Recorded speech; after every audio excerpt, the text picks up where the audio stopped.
What is going on, people? It's back. Over under. We've been saying it for weeks now, but it's finally back. Episode 5.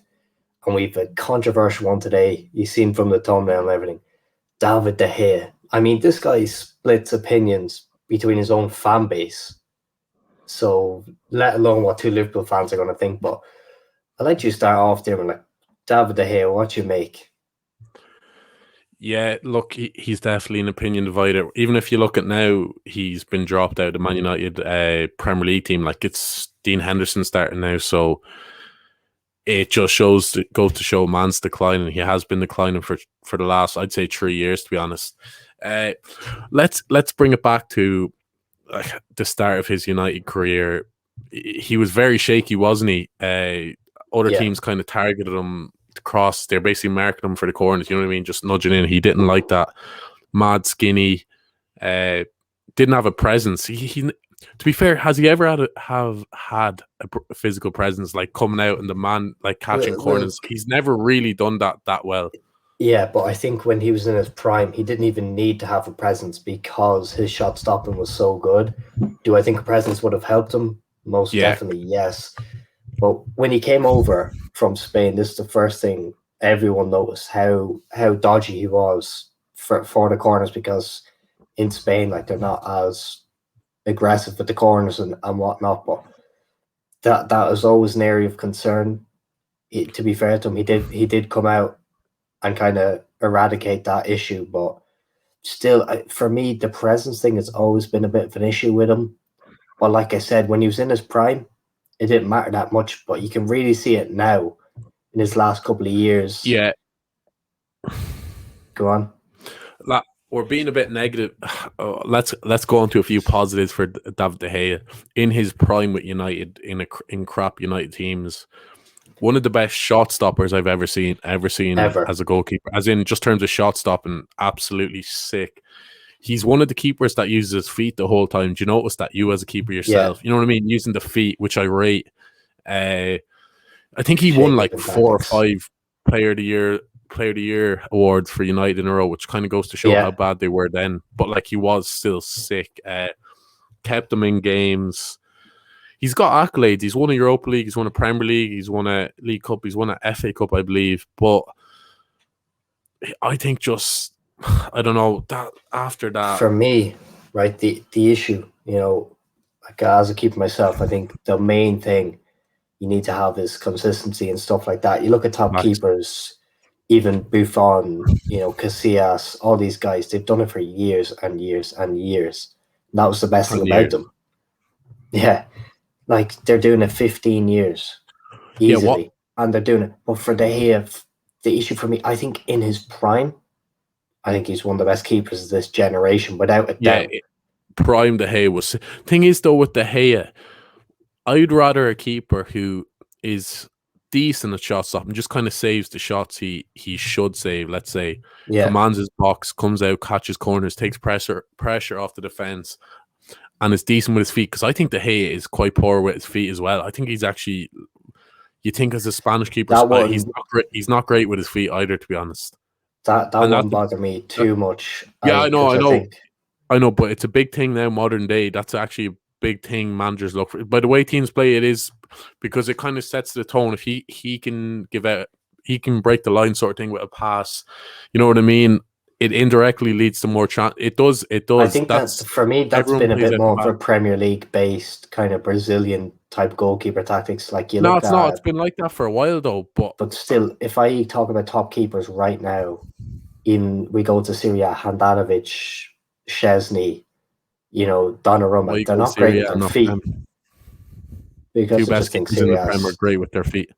Yeah, that's what I'm saying. Bar the Brazilians, I look at all the other keepers. Jan Oblak, to be fair, he's decent. Neuer is quality with his feet. Yeah, but Neuer revolutionized the keeper. He done that. For me, he's had the biggest impact on goalkeeping ever. What he done for goalkeepers. He that's the largest impact ever goalkeepers had. To be fair, that's another debate. Of course, we're going off topic, but De Gea, right? I think, though, he makes a lot of absolute howlers these days. It's not even, you know, like the just ones he probably should, like, proper howlers. Like, it's some of the worst I've seen. For me, right, De Gea's always been, I keep saying for me, but De Gea, because this is all personal, it's all subjective. Facts. And I've always thought that De Gea has been, his shot stopping has masked a bit of his other skills, like you say, positioning, his use of feet, handling, stuff like this. He's always Presence, relied just commanding the presence. box. That's a big thing. He's always relied on his shot stopping. And I'll say this now. I don't know if I've seen a better shot stopping keeper. I actually can't. I can't pin one in my mind. I right get now, what you're saying, shot stopping because keeper. some of this prime De Gea, when he's making them saves, like they were a joke. Like, do you remember that performance? Remember that performance against Arsenal when he made a record amount of saves? It stopped the Titanic.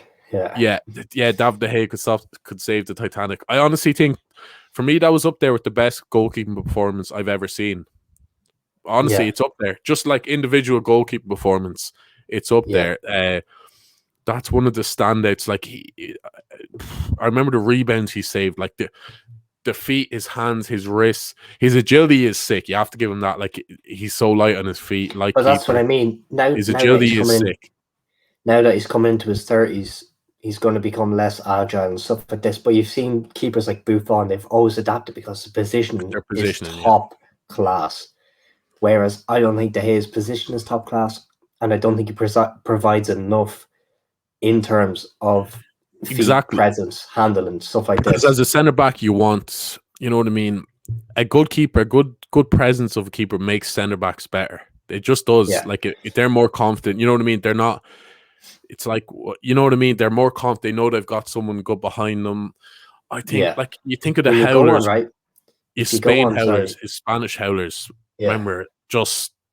Yeah, I don't even have to go into that. That was absolutely shocking. But he's had so many. He's just kind of gradually declining now. It's all going downhill from. And he's still only like 30, isn't he? Yeah, he's only 30, which is young enough for a keeper. Still has 5 more years in him at least. He should, but he's not going to, which is my issue. But like, you go on, right? You talk about in 30, 40 years looking back on football, looking back on keepers. There's not many that spring to mind, because only normally 3 or 4 keepers past that generational decade that people are going to keep talking about them, because it's not really an overly interesting people are going to position. be compared to. And for, like, I'm saying this now, like, the only people that are going to be talked about is the likes of Neuer, because he changed the game, Buffon for the longevity, keepers like this, Casillas for winning everything. Like, people like De Gea just aren't going to be remembered, because he just. They'll remember that's he was a goalkeeper. Because as well with De Gea, he was phenomenal shot stopping, but that's really it. Like, I'm not saying boys. I know boys are going to be, like, he's better than you in all this position, whatever. Of course, he's top class position and stuff like this, but it's not elite. Facts. What it's made out to be, it's not elite.